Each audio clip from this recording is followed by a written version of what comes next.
नमस्कार मित्रों, मुख्य परीक्षा हेतु प्रारंभिक परीक्षा हेतु यह वीडियो है। ध्यान से सुनिएगा। भारतीय संविधान का यह महत्वपूर्ण प्रश्न आपके सामने। संविधान की उद्देशिका संविधान निर्माताओं के मस्तिष्क की कुंजी है। तो प्रियम्बल के बारे में हमें बताना है। संभावित उत्तर इसका हो सकता है, किसी भी अधिनियम के प्रारंभ में एक उद्देशिका होती है। उद्देशिका के माध्यम से अधिनियम के उद्देश्य और नीतियों के समझने में सुविधा होती है। उद्देशिका संविधान निर्माताओं के विचारों को जांचने की कुंजी है। जिस प्रकार हमारे संविधान के निर्माण हो रहा था, उस समय संविधान की रचना करने वालों का क्या उद्देश्य थे, वे किन आदर्शों का स्थापना भारतीय संविधान में करना चाहते थे, इन बातों का उद्देशिका के माध्यम से जाना जा सकता है।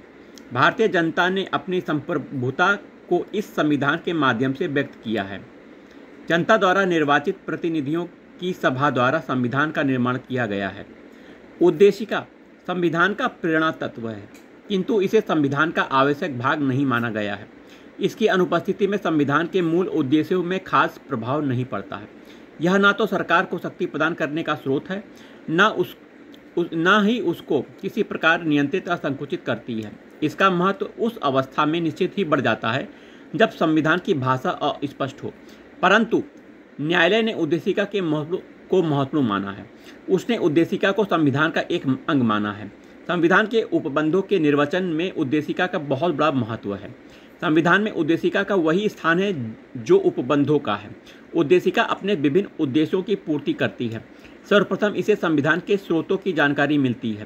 द्वितीय, संविधान के उद्देश्यों की स्थिति पता चलता है कि इस संविधान में उन महान अधिकारी तथा स्वतंत्रताओं की घोषणा की गई है। अधिकारों और स्वतंत्रताओं की, अधिकारी नहीं अधिकारों होगा, जिन्हें भारत के लोगों ने सभी नागरिकों के लिए बनाने के लिए इच्छा की थी।